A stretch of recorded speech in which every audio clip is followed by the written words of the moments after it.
Hare Krishna to all dear devotees. Hare Krishna Vindhya Mataji, please accept my humble obeisances. All goes to Srila Prabhupada and Guru Maharaj. Mataji, whenever you are ready, you can please start, Mataji. Hare Krishna, Mataji, Hare please Krishna. accept my humble obeisances. All glories to Srila Prabhupada and Guru Maharaj. Om Namo Bhagavati Vasudevaya. Om Namo Bhagavati Vasudevaya. Om Namo Bhagavati Vasudevaya. Narayanam Namaskrityam Naram Cheva Narottamam Devim Saraswatim Vyasam Taturjayam Udiraye. Nasta Prayeshu Abhareshu Nityam Bhagavati Sefaya Bhagavati Uttamasloke Bhakti Bhavati Nasteki. Today we are reading from Canto 10, Chapter 14, Brahma's Prayers to Lord Krishna, text 9 through 15. Text 9. My Lord, just see my own civilized impudence. To test your power, I try to extend my illusory potency to cover you, the unlimited and primeval supersoul, who bewilder even the masters of illusion. What am I compared to you? I am just like a small spark in the presence of a great fire. Text 10. Therefore, O infallible Lord, kindly excuse my offenses. I have taken birth in the mode of passion and am therefore simply foolish, presuming myself a controller independent of your lordship. My eyes are blinded by the darkness of ignorance, which causes me to think of myself as the unborn creator of the universe. But please consider that I am your servant and therefore worthy of your compassion. Text 11. What am I? A small creature measuring 7 spans of my own hand.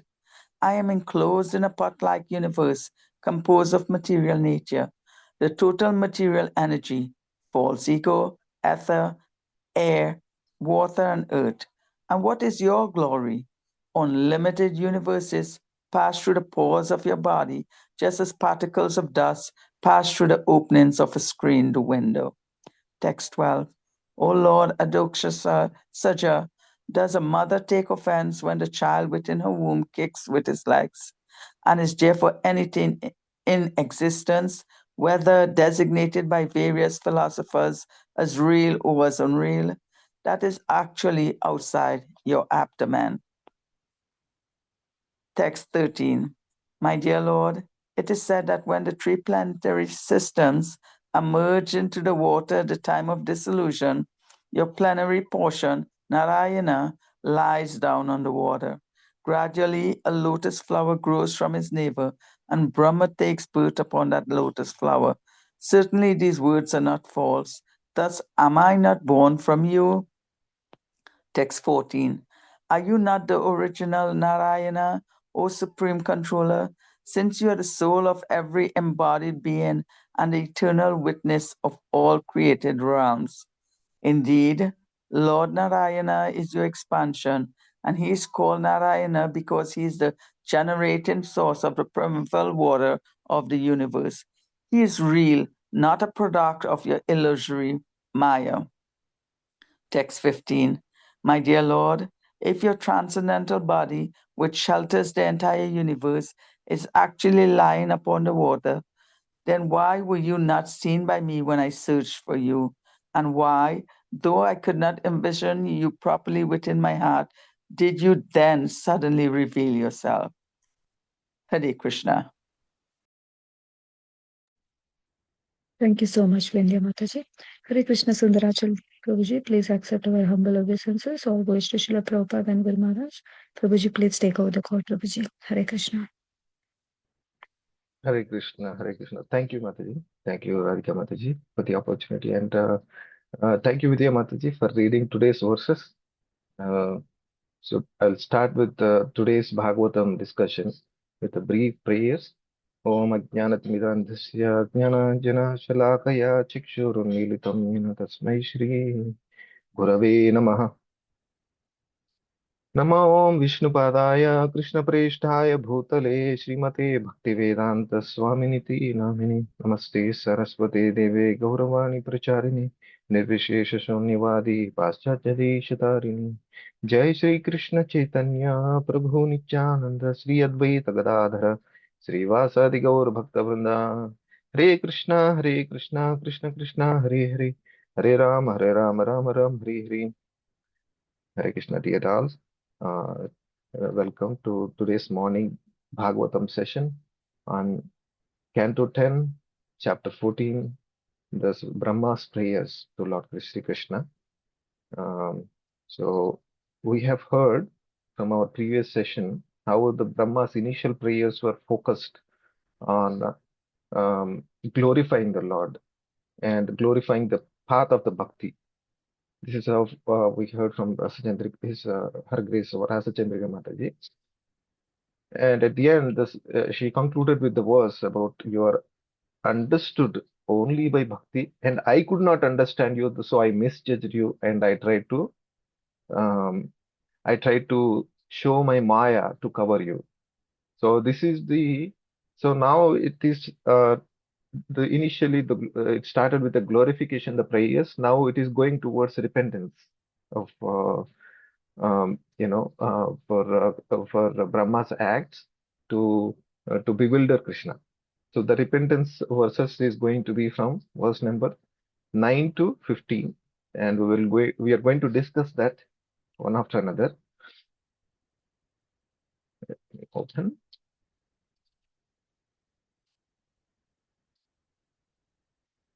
So initially, Brahma says, I regret, I impudently tried to test you, O dear Krishna, the unlimited super soul, and who bewildered the masters of illusion. I am like a little spark, while you are like a great fire. So here, a great fire produces many sparks, and which is a spark, individual spark is insignificant compared to the greater fire. So if one of the smallest sparks were try to burn the original fire, the attempt would be simply ludicrous, purport says. And even the creator of the entire universe, Lord Brahma, is an insignificant spark of potency of the God, and therefore Brahma's attempt to bewilder the Supreme Lord was certainly ludicrous. So how this verse carefully was termed by Brahmaji, Pashye Isha me naryam ananta adye paratmani tvayapi mayini. Just see Pashya, just see what my impudence, like that he's regretting. Pashya me, my impudence, anaryam, which is means actually which is not so gentlemanly behavior, not a contemptible. It's a contemptible behavior. Anaryam means, Prabhupada says, the translation says, Ananta Adye. Who am I? I'm an insignificant living entity, and you are that Ananta, unlimited Lord, and you are the original Lord, Adi, the origin for everyone. And who are you? You are Paratman. You are the super soul in every single living entity's heart. Tvayapi Mayini. Though you are that bewilder, greatest bewilderer of all the all the mistakes. Still, what did I do? Pashyame, see my impudence. What did I do? Mayam vatatye hitum atma vibhavam. What am I? And also in the last line he says, he aham kiyan, he aham kiyan aicham ivachiragnav. There is an analogy given. Who am I? What is my position? He aham kiyan. Just like a small spark in the presence of a great fire. Ivachiragnav. Like that, he's remembering his position. And Brahma felt ashamed of his impudent attempt of deluding Sri Krishna. Therefore, perfectly willing to be punished or be forgiven by the Lord, he is offering this prayer with making a complete decision within himself. Here, the important point is, if Lord Krishna does not mercifully punish his devotees when they act improperly, their foolishness will simply increase and gradually completely overwhelm their devotional sentiments. This impudence, acts of impudence, uh, Vitikrama acts, what it does is, the danger of these acts is, it further encourages the foolishness, and it also gradually overwhelms the devotional sentiments, which is the biggest problem. Therefore, Lord Krishna kindly disciplines the a bhakta, a devotee, and maintains them. That is a part of maintenance of a devotee. And how does he maintain? He maintains and ensures that he is progressively making progress towards the back to Godhead. And yes, the next verse, Brahmaji continues to convey his apologies. O Achyuta, kindly excuse my offenses, considering me your servant. Being born in Rajoguna, I foolishly presumed myself as independent controller. Blinded by ignorance, I thought of myself the creator of the universe. Kindly excuse my offenses. So here, uh, Brahmaji is begging his pardon. And Ataha Kshamaswa Achyutame Rajo Bhuvo. Because I am in the mode of passion predominantly, I am born into that mode. Usually I am very curious, and I ended up offending you out of my nature, innate nature. That's why please don't take it wrong. Please excuse me for that mistake that I could do that I did helplessly. That's the first line he's saying. He ajanatastat pruthakisha maninaha. Without knowing your position, that you are my master, without knowing my position, that I am your servant, that I am the bewilderer to you. That's what I foolishly thought. And because of not knowing, he ajanatas svat pruthak isha maninaha. And I thought I am the master. And ajavalepa andhatamo andhachakshusha. And here the third line it is mentioned, my eyes are blinded by the darkness of ignorance, right? He ajavalepa andhatamo andhachakshusha, which causes me to think of myself as the unborn creator of the universe. But please consider, last line says, please consider that I am your servant and therefore worthy of your compassion. So here Brahma is making himself, putting himself in a position of a servant to invoke the forgiveness of a master. Usually, a servant makes mistakes, and the master usually is forgiving, because the servant is foolish in general, even in the material world also. The master will be little tolerant unless they repeatedly do some mistake. They usually tolerate, and they also support. Even if he falls into a problem, the master supports them so that they don't fall into further trouble. So like that, now Brahmaji is saying, I am that foolish servant. Please forgive me because you are my master. Esho anukampayo mai nathavaniti, because you are very compassionate master. Let's see. In the purport, it is mentioned the words Nathavan iti indicate that the Lord Brahma wanted to humbly remind Lord Krishna that uh, he was after all Brahma's father and master, and should therefore forgive the unfortunate transgressions of a humble servant. Every conditioned soul, whether he be a Lord Brahma or insignificant ant, falsely identifies himself with material world, and in this way forgets his eternal relationship with Supreme Personality of Godhead. Let's say a Grihastha had a quarrel with his partner, or some tug of war between friends. There is a emotion involved, and they were shouting at each other, let's say. At that time, they might have a lordship right in the next room, but still at that time, they might not realize due to the overwhelming emotions that there is a lord sitting there. I am not supposed to, we are not supposed to fight each other in the presence of the Lord.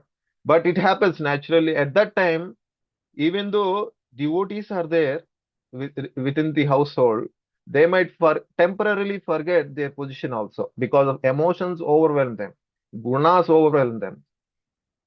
And for someone whose mind is not controlled, whose uh, talk is not controlled, for such a person, gunas always take over their sanity, and they forget their position, and they continue to fight.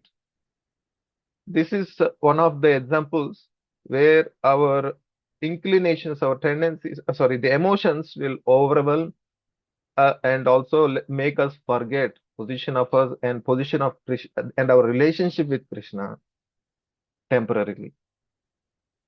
So Lord Brahma, because of his prestigious position as a cosmic creator, he makes a secondary creation, who getting the primary ingredients directly given by Lord himself, but he forgets that he is a secondary creator, right?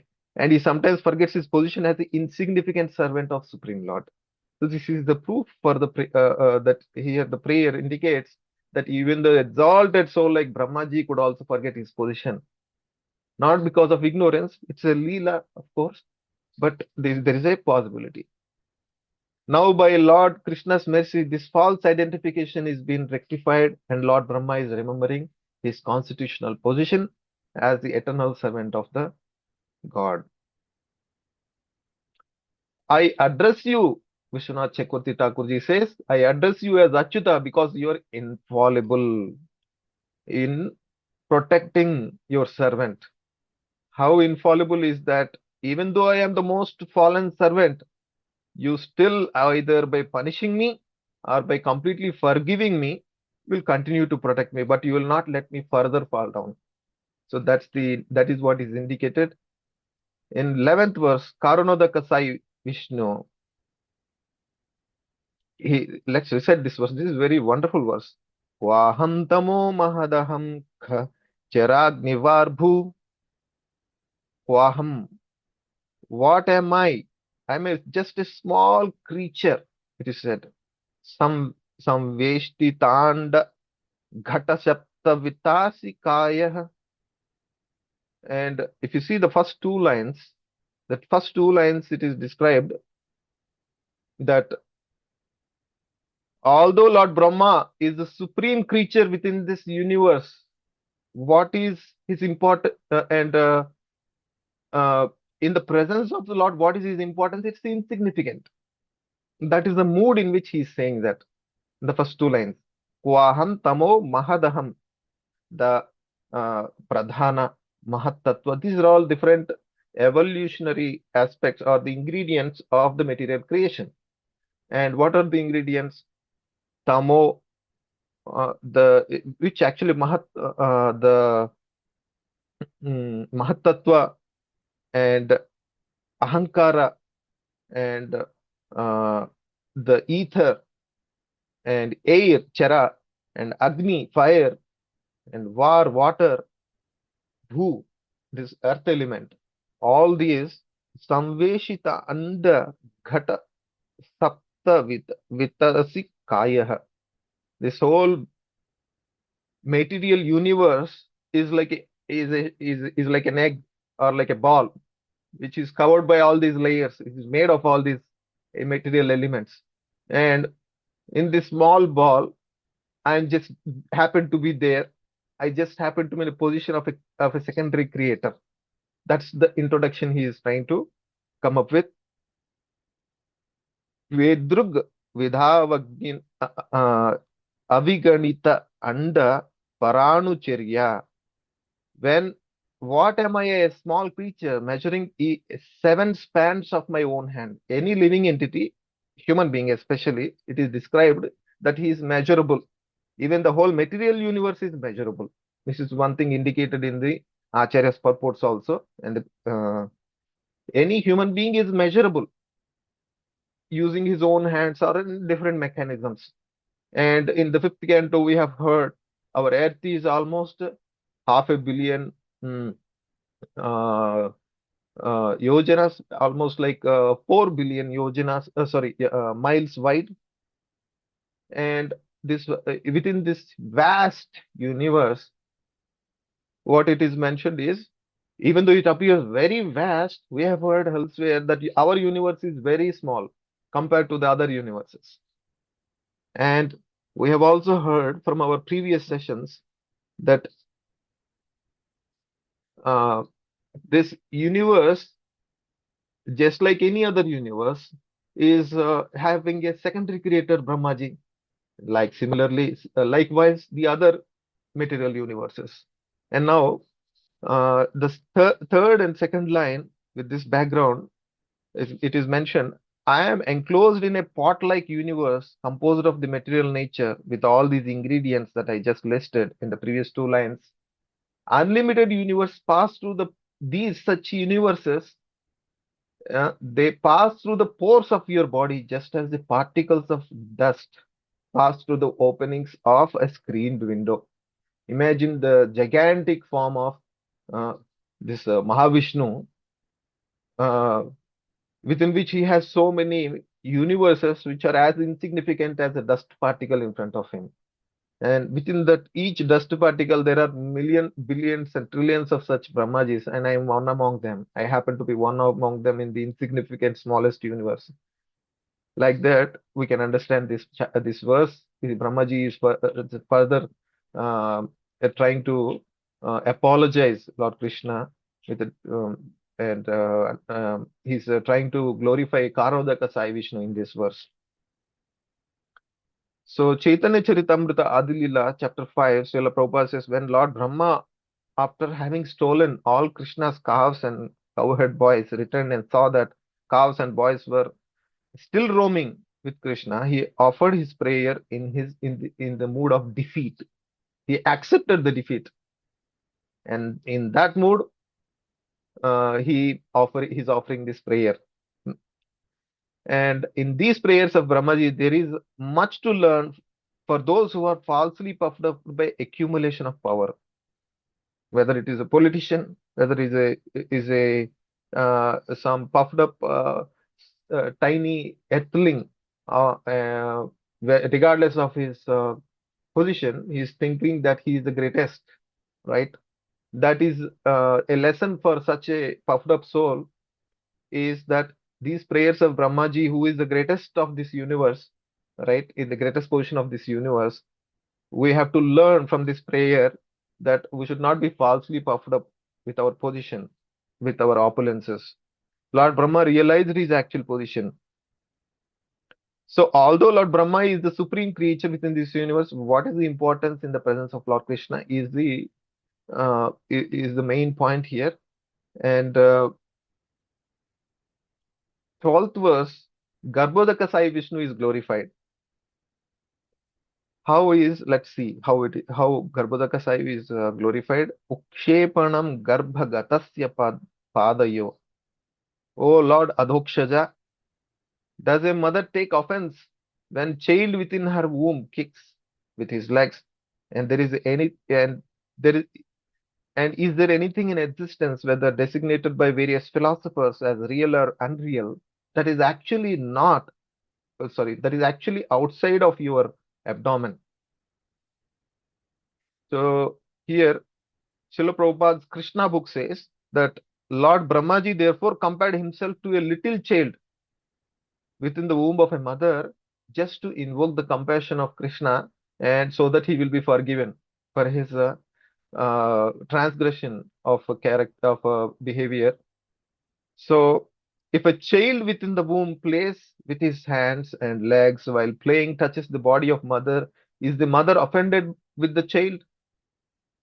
She's asking this question. Of course, she is not. Lord Brahma may be a very greatest personality, yet not only Brahma, but everything that be in the existing, whether visible or invisible, is within the womb of Supreme Personality of Godhead. That is a point is being made here.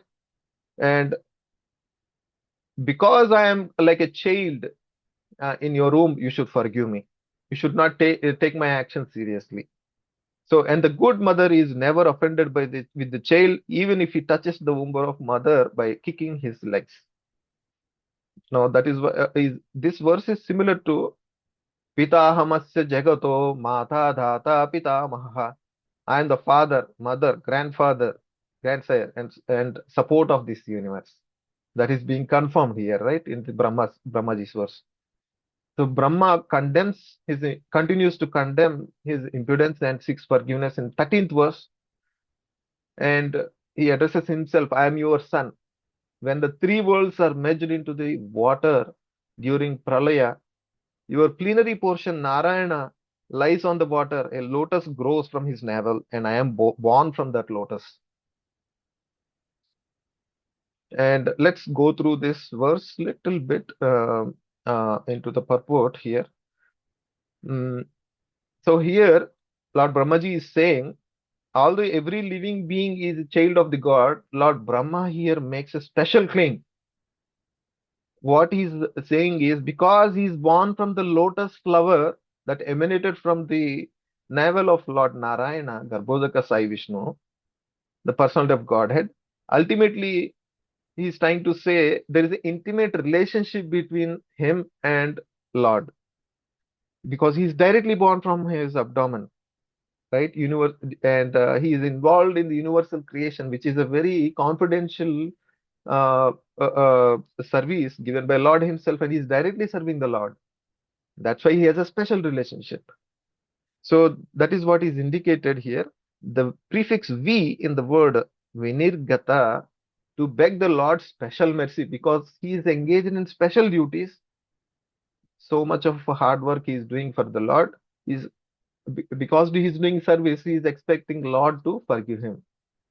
Lord Brahma is called Aja because he is not born from a mother, but rather emanates directly from the body of the Lord.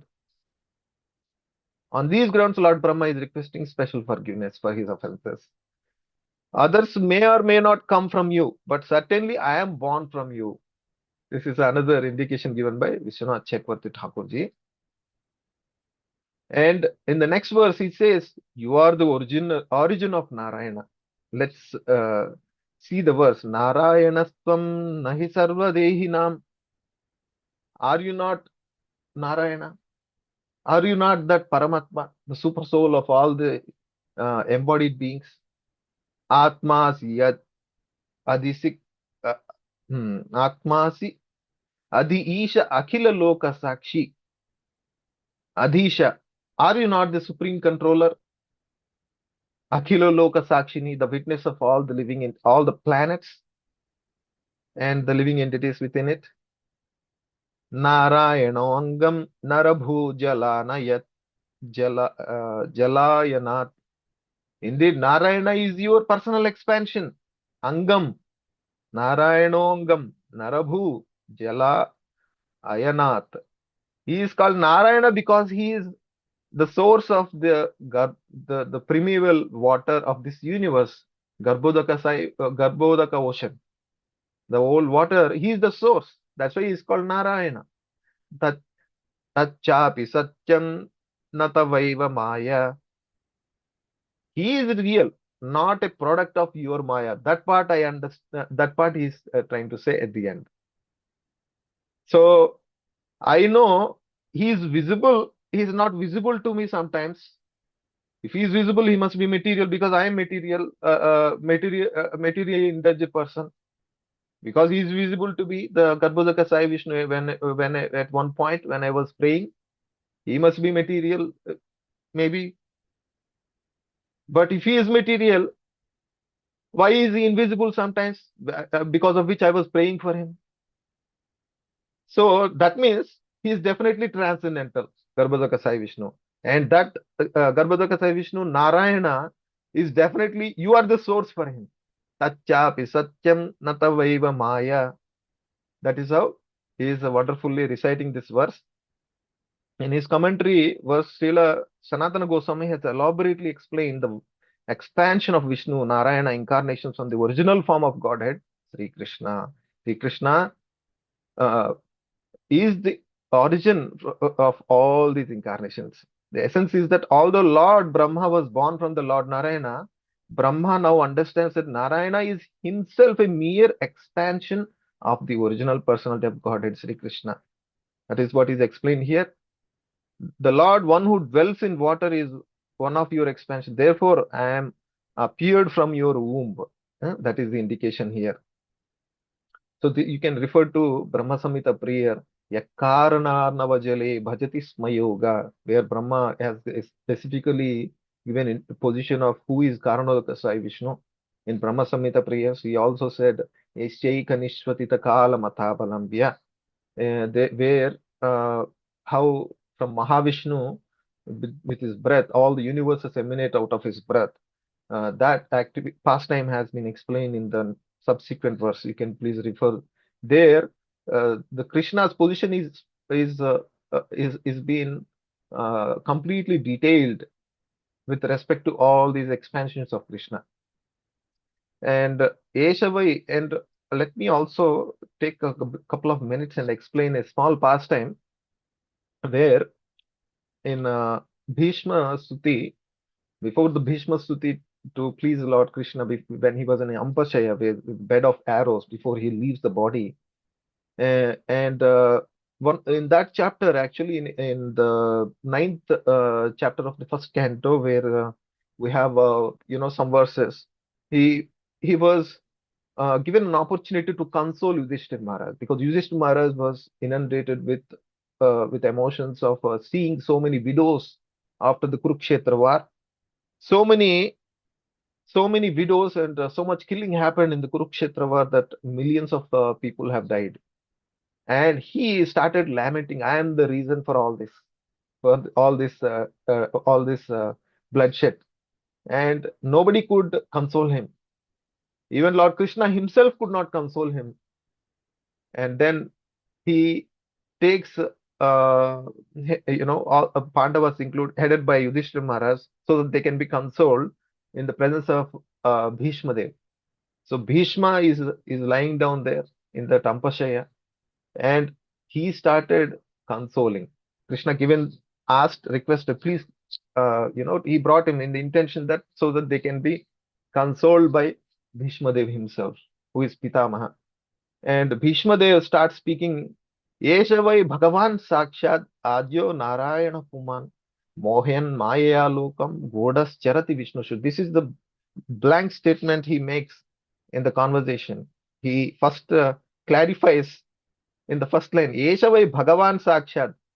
Arey, you are thinking that I am the one who can console you. You came to me. But that person who is standing right beside you is not an ordinary person. He just, as part of a Leela, he's brought you here so that he want to just show that I can I can be glorified in some way, so that I can act in a role of pacifying you. But you are directly standing next to the source of Narayana, he says. Adyo Narayana Kuman Mohan Maya Lokam.